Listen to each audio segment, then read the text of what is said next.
Equity market में investment के दो फंडामेंटल रूल्स जो मुझे अच्छी तरह से पता है, अक्सर एक्सपर्ट्स आपको बताते हैं और आप अच्छी तरह से जानते हैं।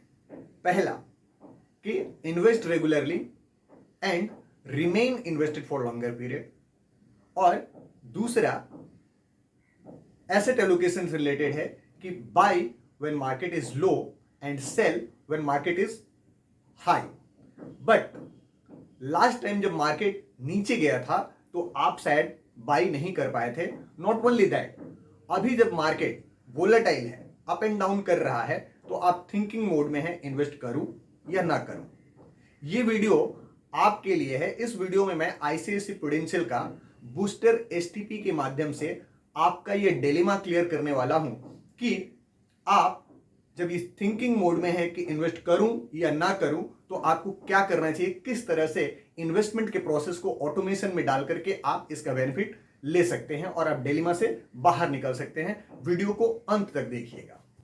हेलो फ्रेंड्स, मेरा नाम है विनोद चौधरी और मैं अमेज़न की one of the best seller book unbreakable का वन ऑफ द को ऑथर हूं और फाउंडर हूं इन्वेस्टमेंट जंक्शन का।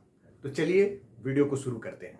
इस वीडियो में आगे बढ़ने से पहले मैं आपके साथ में एक गेम खेलना चाहता हूं।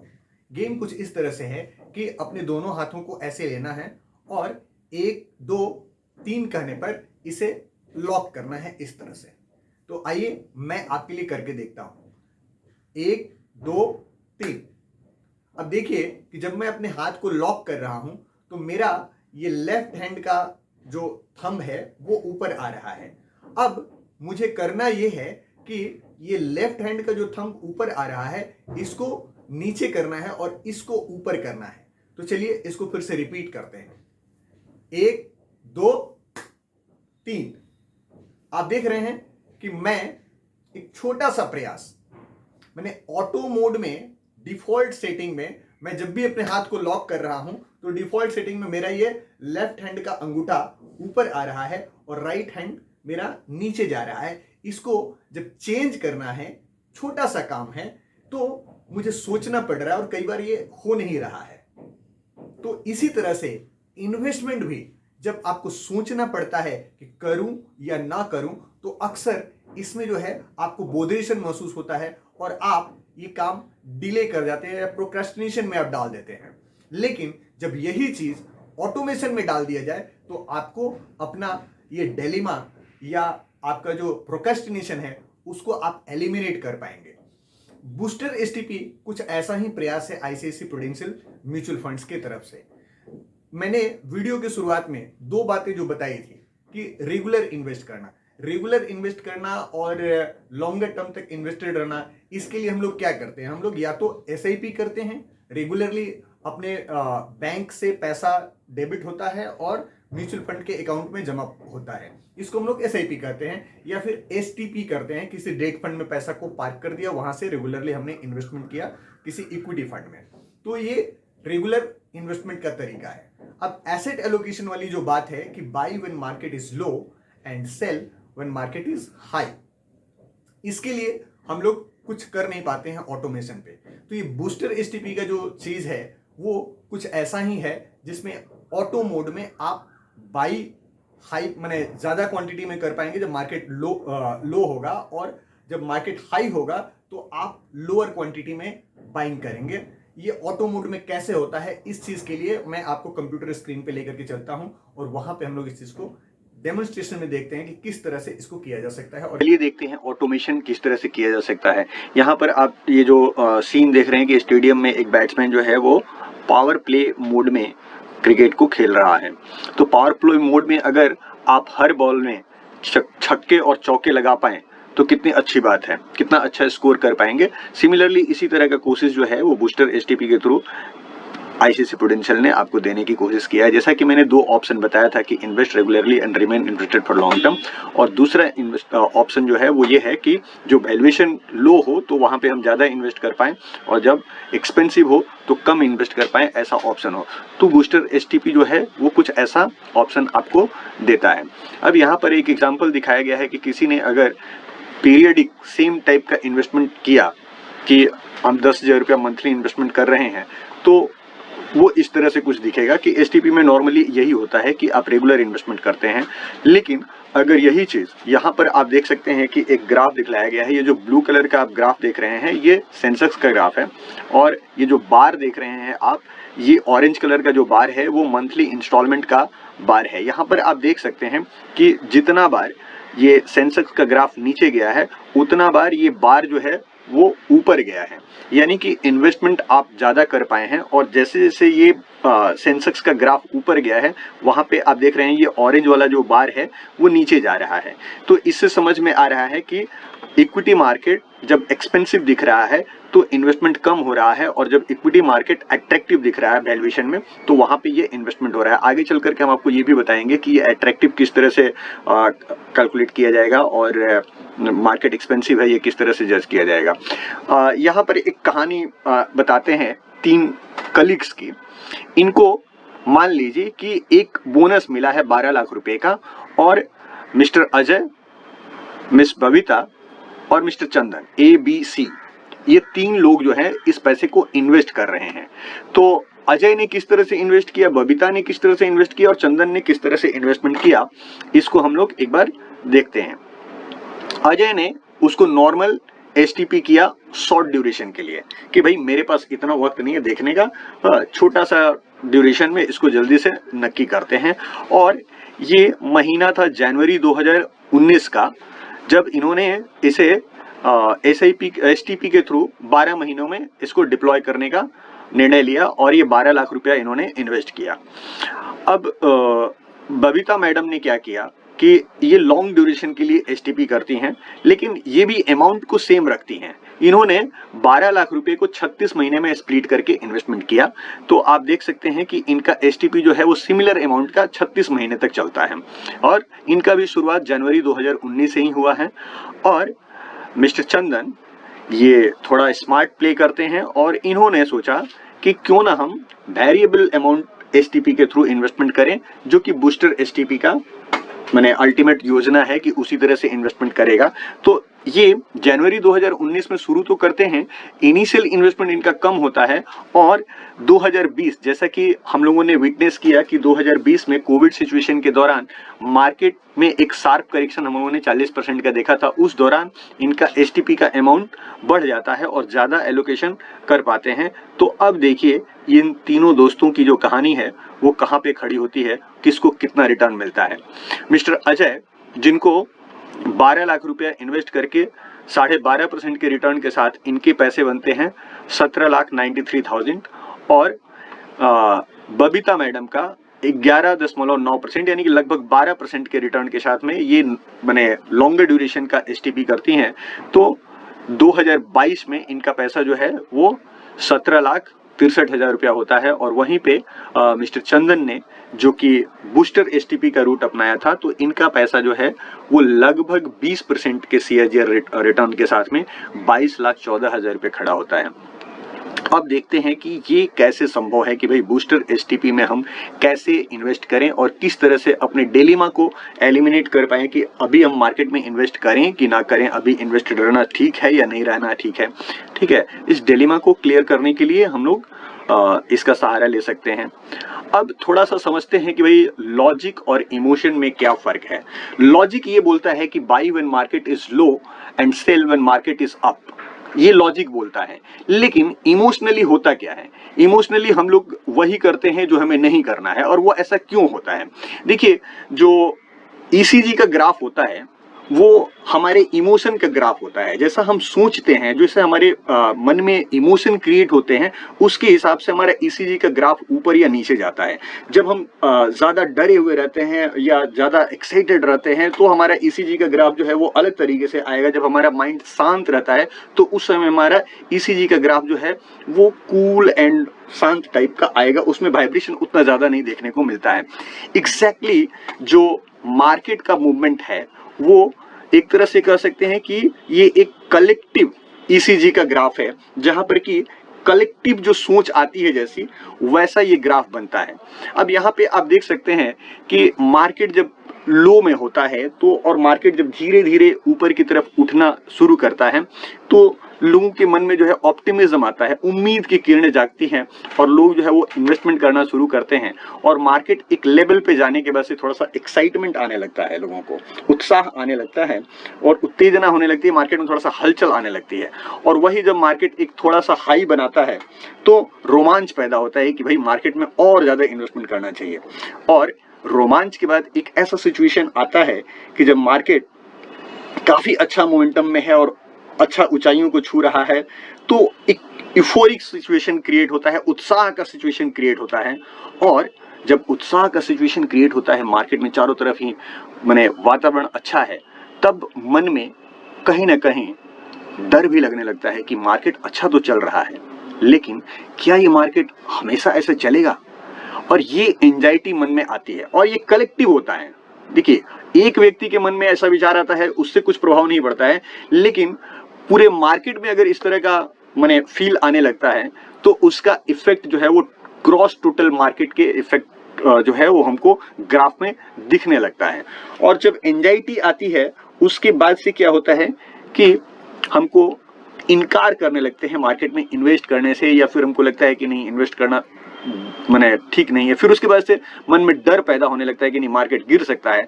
और जब सबके मन में डर पैदा होने लगता है तो उसके बाद से एक डिस्परेशन का सिचुएशन आता है कि जहां पर कि निराशा लगने लगती है। फिर उसके बाद से पैनिक सिचुएशन आता है, लोग जहां पर कि घबराहट में मार्केट छोड़ करके भागने लगते हैं।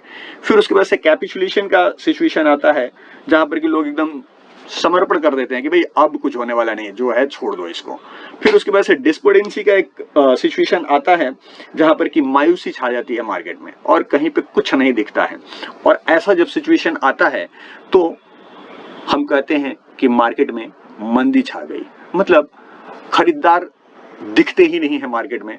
तो ये डिप्रेशन का सिचुएशन आता है और ये सारा कुछ जो है वो कलेक्टिवली होता है। और फिर कुछ दिन तक मंदी का दौर छाने के बाद से कहीं ना कहीं से कुछ पॉजिटिव न्यूज आने लगती है मीडिया में और फिर हमारे मन में जो है वो आशा की किरण जागती है और फिर थोड़ा सा राहत मिलता है जब मार्केट ऊपर आता है तो। और फिर इस तरह से ऑप्टिमिज्म और ये साइकिल इस तरह से चलते रहता है।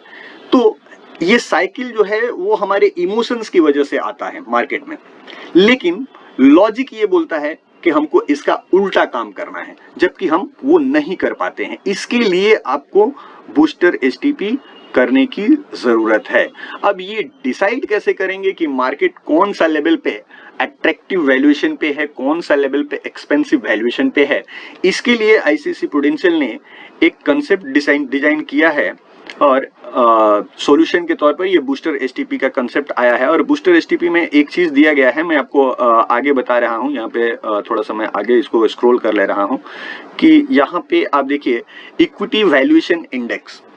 इक्विटी वैल्यूएशन इंडेक्स का कैलकुलेशन किस तरह से किया जा रहा है कि इसमें कुछ एक फैक्टर्स जो है उसको लिया जा रहा है, जैसे कि प्राइस टू अर्निंग रेशियो क्या है, प्राइस टू बुक वैल्यू क्या है, जीसिक का वैल्यूएशन क्या है, पी ऑफ मार्केट कैप क्या है, और उसके बाद से जीडीपी वर्सेस मार्केट कैपिटलाइजेशन क्या है। इन सारी चीजों को कलेक्टिवली कलेक्ट करके उसके बाद से एक इक्विटी वैल्यूएशन इंडेक्स बनता है जहां पर कि इस चीज को मेजर किया जाता है। और ये आप जो देख रहे हैं कि इसमें हरा और रेड और येलो जोन दिखलाया गया है, तो इससे एक्सपेंसिव और इसका कैलकुलेशन किया जाता है। अब थोड़ा सा इस चीज को समझते हैं कि ये कैसे काम करता है, बूस्टर एसटीपी कैसे काम करता है। इसमें दो चीजें हैं, एक तो वेरिएबल अमाउंट और दूसरा चीज है वेरिएबल टेन्योर। मतलब नॉर्मल एसटीपी में क्या होता है या नॉर्मल एसआईपी में क्या होता है, हम लोग एक टेन्योर डिसाइड करते हैं कि भैया ये 12 महीने की एसआईपी है या ये 36 महीने की एसआईपी है या 36 महीने का एसटीपी है। तो उस हिसाब से जब हमने फॉर्म फिलअप किया तो उसमें 36 महीने के एसटीपी डिसाइड किया और उसको डिवाइड करके उस हिसाब से हमने 36 महीने का इंस्ट्रक्शन दे दिया। 36 महीने में वो बराबर अमाउंट हर महीने इन्वेस्ट होकर के हमारे इक्विटी म्यूचुअल फंड्स में चला जाएगा। मतलब डेट म्यूचुअल फंड में पैसा को पार्क करेंगे और इक्विटी म्यूचुअल फंड में उसको ट्रांसफर कर लेंगे। तो यहाँ पे क्या होता है कि ना तो अमाउंट फिक्स रहता है और ना ही टेन्योर फिक्स रहता है। वो क्यों कि यहाँ पे देखिए होता क्या है कि आपने सपोज 12 लाख रुपए का एक अमाउंट लिया आपने और उसको 12 महीने में डिवाइड करके आपको इन्वेस्ट करना है 10,000 रुपए में, ठीक है, 10,000 रुपया पर मंथ। अब होता है कुछ ये है कि जब मार्केट एक्सपेंसिव जोन में रहेगा तो ये एसटीपी जो है वो 10,000 के बजाय 1,000 रुपया, यानी कि 0.1x अमाउंट ही आपका ट्रांसफर होगा डेट म्यूचुअल फंड से इक्विटी म्यूचुअल फंड्स में, ठीक है। और जब मार्केट एक रिजनेबल वैल्यूएशन में रहेगा तो जो बेस आपका अमाउंट है 10,000 रुपए का वो एसटीपी होगा, और जैसे ही मार्केट कुछ ऐसा मैंने जोन में जाता है जहां पर कि लगता है कि अभी मार्केट अट्रैक्टिव वैल्यूएशन में गया है और मार्केट में फ्री फॉल वाला सिचुएशन आ गया है, तो ये अमाउंट बढ़ करके 50,000 रुपया तक, यानी कि 5x अमाउंट तक हो सकता है। मैंने 10,000 रुपया आपने अमाउंट रखा था, लेकिन वो 50,000 रुपया तक जाएगा।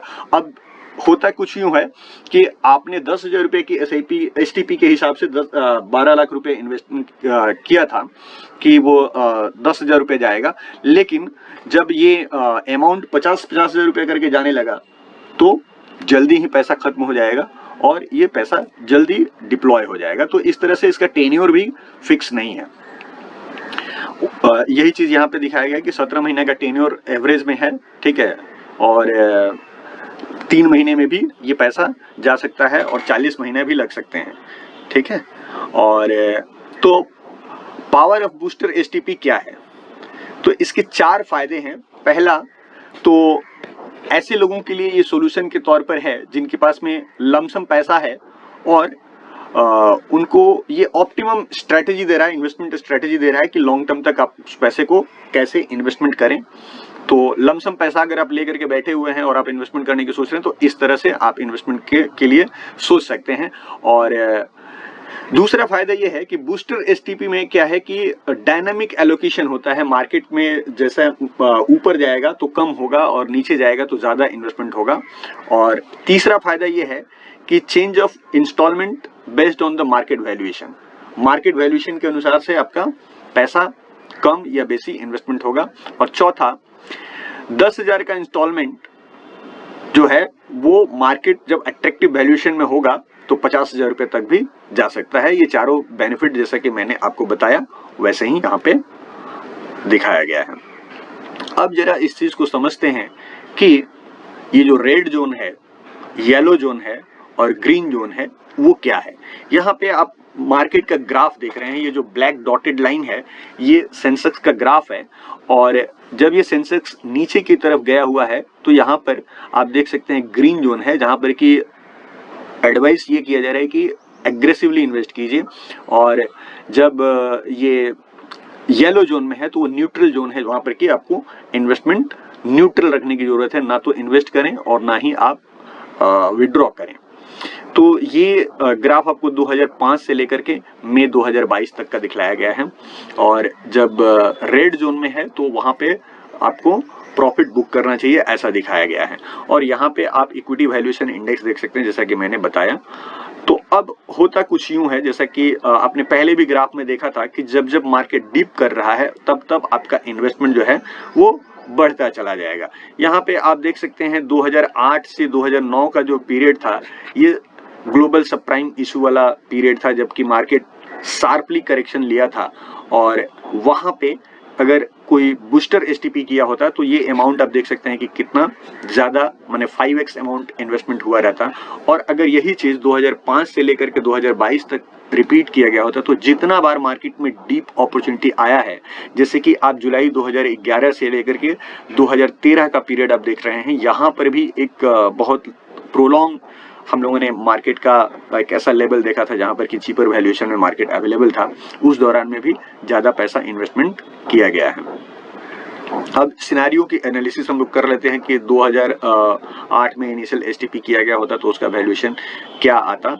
यहाँ पे आप देख सकते हैं कि जब मार्केट 2008 से 2009 में गिरा था और उस 3 महीने के दौरान में अगर किसी ने बूस्टर एसटीपी के थ्रू इन्वेस्टमेंट किया होता 12 लाख रुपए का, तो उसका CAGR रिटर्न 14% का बनता और वैल्यूएशन 72 लाख रुपीस हो जाता आज के डेट में। और यही चीज अगर 2010 का जो पीरियड था, मतलब 2010 से लेकर के 2011 का, जब मार्केट थोड़ा बहुत ऊपर जा रहा था और फिर 2011 अगस्त से 2011 का दिसंबर तक जब मार्केट गिर गया था, उस दौरान बूस्टर एसटीपी काम किया था, और जब मार्केट बढ़ रहा था 2010 से 2011 के दौरान, उस समय बूस्टर एसटीपी ट्रिगर नहीं हुआ था। तो इस दौरान भी आप देख सकते हैं कि जब बूस्टर एसटीपी में इन्वेस्टमेंट किया गया है तो ये 40,84,000 रुपए का रिटर्न बना है, जो कि 11.2% का CAGR रिटर्न है। अब इसमें अगर मान लीजिए कि हम इसको 2008 से 2022 के सिनेरियो में देखें, तो यहाँ पर जो आप ऑरेंज ग्राफ देख रहे हैं ये लमसम इन्वेस्टमेंट का है, और जो रेड ग्राफ आप देख रहे हैं वो नहीं, नॉर्मल एसटीपी का है, नॉर्मल एसटीपी का है, और उसके बाद से जो ब्लू ग्राफ आप देख रहे हैं वो निफ्टी 50 का है। तो यहाँ पर आप देख सकते हैं कि किसी ने अगर नॉर्मल एसटीपी किया है तो 12 लाख रुपए का वैल्यूएशन 32,27,000 रुपये बनता है। वहीं पे अगर नहीं, लमसम इन्वेस्टमेंट का जो अमाउंट है वो 32,27,000 रुपये बना है, और अगर किसी ने नॉर्मल एसटीपी किया है तो 52,51,000 बना है, और किसी ने बूस्टर एसटीपी किया है तो ये 62,57,000 बना है 2008 से 2022 के पीरियड में। और यही चीज यहाँ पे फिर से रिपीट करके इसको दिखाया गया है। और अगर इसको स्मॉल कैप में डाला गया है और स्मॉल कैप इंडेक्स के साथ में इसको कंपेयर किया गया, तो यहाँ पे आप देख सकते हैं कि नॉर्मल एसटीपी में जबकि अमाउंट लमसम इन्वेस्टमेंट अमाउंट 26,37,000 रुपया बना है, और नॉर्मल जो एसटीपी है उसमें 56 लाख बना है। और आप देख सकते हैं कि स्मॉल कैप में अगर किसी ने बूस्टर एसटीपी डाला है तो लगभग 70 लाख रुपए बने हैं। यही चीज आपको स्मॉल कैप में जब लमसम इन्वेस्टमेंट किया गया है तो उस सिचुएशन में क्या हुआ है, मतलब लमसम और एसटीपी लगभग, मतलब आप हमेशा देख रहे हैं कि लमसम इन्वेस्टमेंट जो है जब आप इन्वेस्ट किए हैं तो आपको उतना ज्यादा रिटर्न नहीं बने हैं जितना कि एसटीपी में बने हैं, और बूस्टर एसटीपी में जब डाले हैं तो ये आपको मल्टीप्लायर रिटर्न दिया है। यहाँ पे यही चीज मिड कैप के साथ में दिया गया है कि जब आप लमसम इन्वेस्टमेंट किए हैं तो सिर्फ 40 लाख रुपए बने हैं, और नॉर्मल एसटीपी किया गया है तो 83 डबल हो गया है अमाउंट, और अगर किसी ने बूस्टर एसटीपी किया है तो ये अमाउंट जो है वो कई गुना ज्यादा बढ़ गया है, मतलब 1 करोड़ पार कर गया है। और अब देखते हैं इसका नॉर्मल एसटीपी के साथ में कंपैरिजन। यहाँ पर भी आप देख सकते हैं कि नॉर्मल एसटीपी में भी कोई खास रिटर्न नहीं बना है। अब हम लोग रिस्क वर्सेस रिवॉर्ड की तुलना करें तो इसमें रिस्क कोई ज्यादा नहीं है, जैसा नॉर्मल इक्विटी फंड में रिस्क होता है वही रिस्क है, लेकिन रिवॉर्ड ज्यादा हम बना पा रहे हैं, रिटर्न ज्यादा बना पा रहे हैं। यहाँ पे ड्रॉडाउन वाला सिचुएशन भी दिखलाया गया है कि अगर मार्केट में नेगेटिव रिटर्न बना है तो कितना नेगेटिव जब जाए मार्केट तो उस समय में कितना नेगेटिव जा सकता है, इसको भी यहाँ पर दिखलाया गया है कि एक सिचुएशन था अप्रैल 2006 से जून 2006 का, जहां पर कि मार्केट पीक से डाउन किया था। तो उस सिचुएशन में हम यहाँ पे देख सकते हैं कि निफ्टी 50 अप्रैल 2005 में 1903 पे था और मई 2006 में 3754 पे था। तो नॉर्मल एसटीपी अगर 12 लाख रुपए का किया गया होता तो उसका वैल्यूएशन 17,50,000 रुपए का होता, और जून 2006 में जब मार्केट गिरा तो नॉर्मल एसटीपी का वैल्यूएशन 13,89,000 होता। वही बूस्टर एसटीपी में 12 लाख रुपए डाला गया होता तो उसका वैल्यूएशन जून 2006 में 15 लाख रुपए का होता, और अप्रैल 2007 में 21,50,000 का होता। और नॉर्मल सीएजीआर की रिटर्न अगर हम बात करें तो बूस्टर एसटीपी में आपका मई 2006 में 58% का सीएजीआर रिटर्न बन रहा था, और आपका नॉर्मल एसटीपी में 41% का रिटर्न बन रहा था। तो ड्रॉडाउन में भी सिचुएशन में भी हम देख रहे हैं, एक तरफ हमने दिखाया कि जब मार्केट बढ़ रहा है उस सिचुएशन में क्या हो रहा है, और ड्रॉडाउन जब हो रहा है मार्केट गिर रहा है उस सिचुएशन में इसमें क्या रिटर्न देखने को मिल रहा है। यहाँ पर सेम चीज जो है वो नॉर्मल सीएजीआर और बूस्टर सीएजीआर का रिटर्न दिखाया गया है लमसम इन्वेस्टमेंट के साथ में।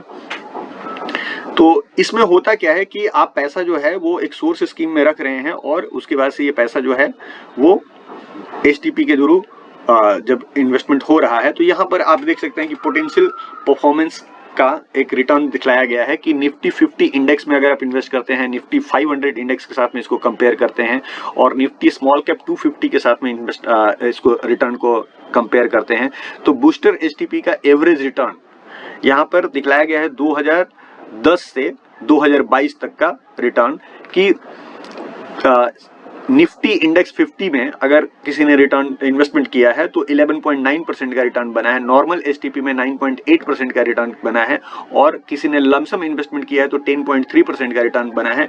तो आउट परफॉर्मेंस की अगर बात करें नॉर्मल ओवर एसटीपी माने एसटीपी का और नॉर्मल इन्वेस्टमेंट का बात करें तो 2.1% का है और आउट परफॉर्मेंस ओवर लमसम की तुलना में अगर हम इसकी बात करें तो 1.6% का रिटर्न ज्यादा बना है एसटीपी में।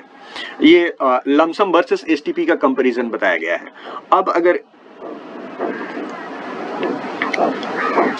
इसी चीज को हम बूस्टर एसटीपी और नॉर्मल एसटीपी के साथ में कंपेयर करें तो यहाँ पर आप देख सकते हैं कि निफ्टी 50 इंडेक्स के साथ में कंपेयर करें तो आउट परफॉर्मेंस आपको 3.1%, 3.4% और स्मॉल कैप के साथ में कंपेयर करें तो 4.1% का आउट परफॉर्मेंस मिल रहा है। मिड कैप के साथ में 4.40% का रिटर्न मिल रहा है।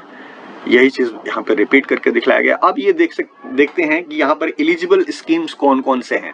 आईसीआईसीआई प्रूडेंशियल के जो जितने भी डेट ओरिएंटेड फंड है लगभग सभी अवेलेबल है आपको सोर्स स्कीम के तौर पर इन्वेस्टमेंट करने के लिए। इन सभी फंड्स में आप इन्वेस्टमेंट करके माने जो पार्किंग फंड है उसके तौर पर आप इसको यूज कर सकते हैं और उसके बाद से आप इसको जो इक्विटी फंड्स हैं इसमें लगभग आईसीआईसीआई प्रूडेंशियल के जितने भी बास्केट में इक्विटी फंड्स है वो सभी अवेलेबल है। इसमें आप उसको एसटीपी रूट से ट्रांसफर कर सकते हैं।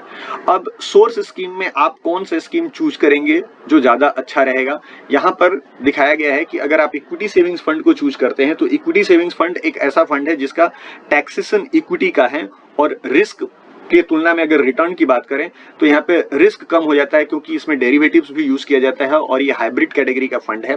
और साथ ही में इसमें सुविधा ये किया गया है कि 7 दिन के बाद से इसमें कोई एग्जिट लोड नहीं है, सिर्फ 7 डेज का इसमें 0.25% का एग्जिट लोड है। तो इससे ये फंड ज्यादा अट्रैक्टिव हो जाता है आपको पार्किंग के तौर पर यूज करने के लिए। तो यहाँ पे सजेशन ये किया जा रहा है कि आप अगर पैसे को इक्विटी सेविंग्स फंड में पार्क करते हैं और यहाँ से आप एसटीपी करते हैं किसी भी इक्विटी फंड में तो आप मैक्सिमम माने टैक्स के तुलना में माने टैक्सेशन का भी बेनिफिट आप ले सकते हैं और आपको एसटीपी में कोई एग्जिट लोड भी नहीं लगेगा। और नॉर्मल जो एग्जिट लोड लगेगा वो स्कीम के हिसाब से होगा या फिर आपका जो एसटीपी का जो टेन्योर होगा उसके हिसाब से होगा। यहाँ पे फॉर्म कैसे फिलअप करना है वो सब दिखलाया गया है। ये मैं ओवरलुक कर जाता हूँ, ये कोई खास मैटर नहीं करता है। यहाँ पे रिस्कोमीटर दिखलाया गया है कि रिस्कोमीटर अल्टीमेटली आपका जो सोर्स स्कीम होगा उसके हिसाब से और टारगेट स्कीम मैंने जो टारगेट स्कीम होगा उसके हिसाब से यहाँ पे रिस्कोमीटर आपको देखना होगा कि आप कहाँ पे जा रहे हैं, उसके हिसाब से आपको ये मॉडरेट या फिर हाई रिस्क फंड दिखलाया गया है। अब यहाँ पे जो मैं आपको शुरू में बताया था कि EVI वैल्यू क्या है, मतलब इक्विटी वैल्यूएशन इंडेक्स क्या है, तो यहाँ पर ये दिखलाया गया है कि इक्विटी वैल्यूएशन इंडेक्स जिस हिसाब से मूव करेगा उसके हिसाब से यहाँ पर आप देख सकते हैं कि आपका जो अमाउंट है वो 5x 10x किस तरह से जा सकता है। तो ये थोड़ा बहुत टर्म्स एंड कंडीशन यहाँ पे दिखलाया गया है। मोटा मोटी टर्म्स एंड कंडीशन जो भी है वो मैंने आपको बता दिया है। और अगर आप टर्म्स एंड कंडीशन को ज़्यादा बारीकी से देखना चाहते हैं तो ये जो PDF मैं आपको यहाँ पे एक्सप्लेन कर रहा हूँ, ये PDF मैं डिस्क्रिप्शन में दे रहा हूँ, आप उससे भी इसको देख सकते हैं और इसके निटिग्रिटीज़ को आप समझ सकते हैं अच्छी तरह से। वीडियो को देखने के लिए बहुत बहुत धन्यवाद। और ये वीडियो टोटली आपको एडुकेट करने के लिए है, ये कोई सजेशन नहीं है, इसको आप एडवाइस न माने। ये आपको सजेस्ट करने के लिए नहीं बनाया गया है बल्कि आपको डेमोन्स्ट्रेट करने के लिए बनाया गया है कि बूस्टर एसटीपी किस तरह का प्लान है। Thanks for watching this video.